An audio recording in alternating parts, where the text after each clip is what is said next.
কখনো রোদ কখনো মেঘে তো জীবন, ভালোবাসায় আলো ছায়া ওরে তো জীবন।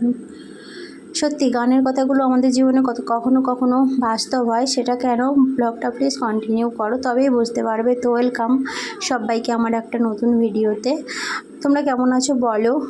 আমিও আছি ভালো খারাপের মাঝামাঝি। এখন বাজে সকালে 7:30। তো দেখো ব্রাশ করছি যে ঘুরতে ঘুরতে, সেটা কিন্তু নয়, আমি কিন্তু ওখানে জামা কাপড় মেলতেই গেছি।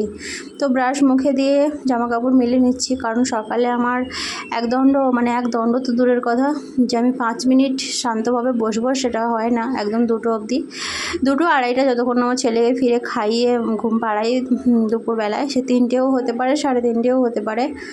তো সেটাই প্রত্যেক মায়ের একা সামলাতে গেলে যেটা হয়, আমার ক্ষেত্রেও তার অন্যথা নয়। তো দেখো এবারে আমি জামা কাপড়গুলো মেলে দিচ্ছি, কেন এসে আমার হাজার কাজ। তো হাজার কাজ মানে সকালবেলা ঝাটপাট মোছামুছি হয়ে গেছে, কাচাকুচিও হয়ে গেছে, সেই সঙ্গে আমি ব্রাশটাও করে নিচ্ছি। এসে ছেলেকে তুলে ছেলেকে রেডি করিয়ে দিতে হবে।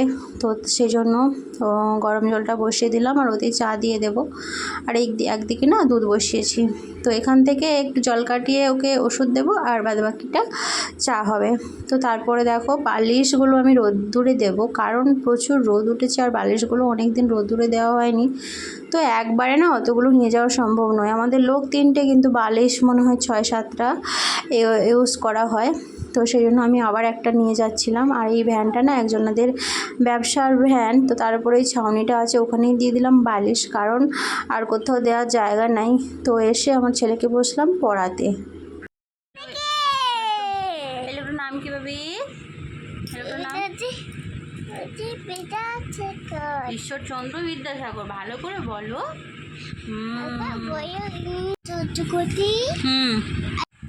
উঠ চলেছে।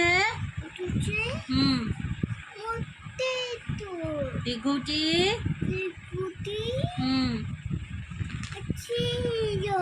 ঋষিমশাই। পূজায় জানে কি? চতুর্বেদ। 5-এ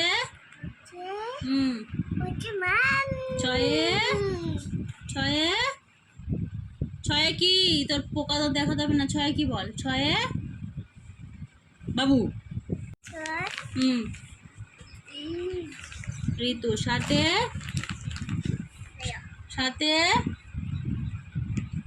তো বন্ধুরা, ছেলেকে পড়াশুনো করিয়ে ও ঢং টং সামলে, মানে পড়ার থেকে তো ঢং বেশি, তো সেগুলো ওর সঙ্গে সামলে চলে এলাম রান্না বসাতে। আর ওই ফাঁকে আমরা চাটাও খেয়ে নিয়েছিলাম, আর ওকেও বিস্কিট খাইয়ে দিয়েছি। তো দেখো মাছের ঝোল আলু বেগুন দিয়ে ওইখানে বসানো হয়ে গেছে, মানে হচ্ছে। এদিকে ভাত আমার হয়ে গেছে, আর এই 3 পিস মাছ ছোটো ছোটো বলে ছেলের জন্য রেখে দিয়েছিলাম। তো সব কিছু শেয়ার করা হয়নি, তার ভাগে আমি কিন্তু বরবটি আলু ভেজেছি। তো আর এদিকে ছেলের মাছের ঝোল আবার চাপিয়েছি। তো একটা তরকারি আমাদের 2 রকম করে হয়, যেহেতু বাচ্চা ছোট। তারপরে না দেখো খাওয়াটা গুছিয়ে দিলাম, দেখলেই কন্টেনারে। আর এখানে কতগুলো সবজি এনেছিল, সেগুলোই এখন রেখে দিচ্ছি। আর ফ্রিজে দেখো কিছুই নেই, মোটামুটি কয়েকটা আমড়া আর পেয়ারা পড়ে আছে। তো এগুলো আমার শ্বশুরবাড়ি থেকে আনা হয়েছিল, দেশের বাড়ি থেকে, সেখানেই সবজিগুলো এখন এইভাবে রেখে দিচ্ছি।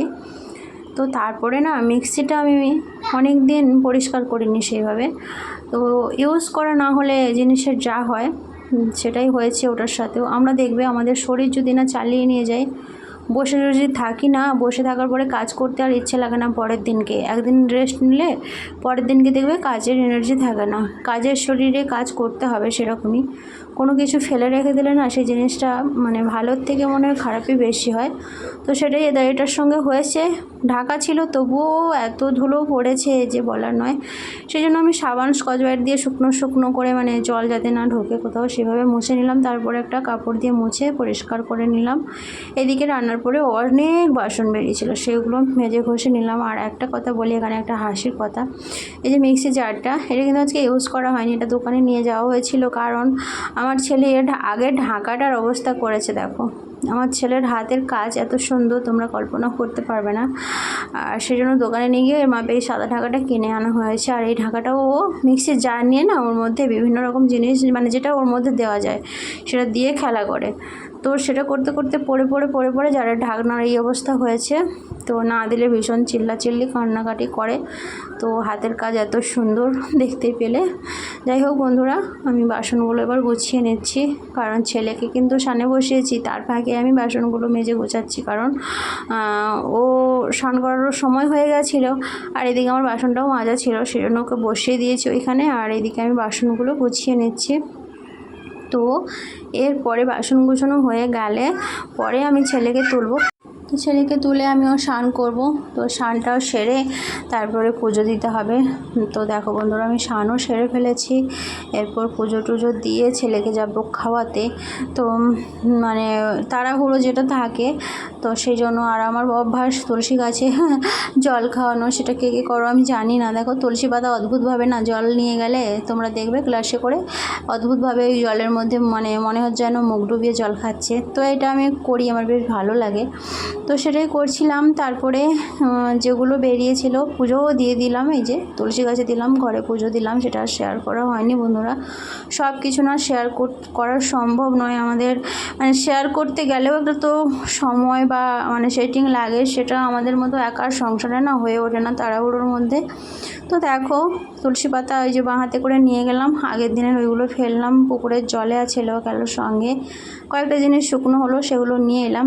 তো এসে ছেলেকে খাওয়াতে বসবো, সেই মুহূর্তে মেঘের অবস্থা দেখো। আমাদের যে আমাজন জঙ্গল পেছনে আছে তার ফাঁক থেকে একদম কালো কালো হয়ে মেঘ উঠছে। তো সেজন্যই বলছিলাম কখনো রোদ কখনো মেঘ, মানে কিছু ঘন্টা 2-3 ঘন্টার মধ্যে এত রোদ ছিল না বন্ধুরা, বিশ্বাস করতে পারবে না, মানে দাঁড়ানো যাচ্ছিল না। তারই মধ্যে আকাশের অবস্থা এরকম হয়ে গেছে। তো খাওয়াতে আমি বসে গেছিলাম, এবারে মানে ছুটে ছুটে অনেক জিনিস যেহেতু বাইরে ছিল, কাচাকুচি বালিশপত্র, মানে কোনটা করব না, মানে সামলে উঠতে যেন অসুবিধে হয়। যাই হোক বন্ধুরা, প্রকৃতির সঙ্গে তো আমরা তাল মিলিয়ে চলতেই হবে আমাদেরকে। প্রকৃতি যেমন যখন যেভাবে আমাদের রাখবে সেভাবেই থাকতে হবে। তো সেটাই দেখো, ঝড়ও উঠে গেছে। আর সেই ফাঁকে আমি কিন্তু তোমাদেরকে সেই জন্য আকাশটা দেখাচ্ছিলাম যে দেখো ঝলমলে আকাশে সকাল শুরু করলাম আর অবস্থা হয়েছে যেন সাইক্লোন নেমে আসছে, এরকম একটা আকাশ তৈরি হয়ে গেছে। তো সত্যি সাইক্লোন, ঝড়ও হচ্ছিল ভীষণ। আর ওইদিকে আকাশ এত কালো হয়ে গেছিলো না যে দেখার মানে ভয় করছিল আমার। আমি যেহেতু একা থাকি আর বাচ্চা নিয়ে থাকি, তো আমার না এই আকাশ টাকাশ ডাকলে প্রচণ্ড ভয় করে, কেন জানি না। তো যাই হোক বন্ধুরা, আজকের মতো মেঘলা আকাশের সঙ্গে তোমাদের সঙ্গেও টাটা, সবাই ভালো থেকো।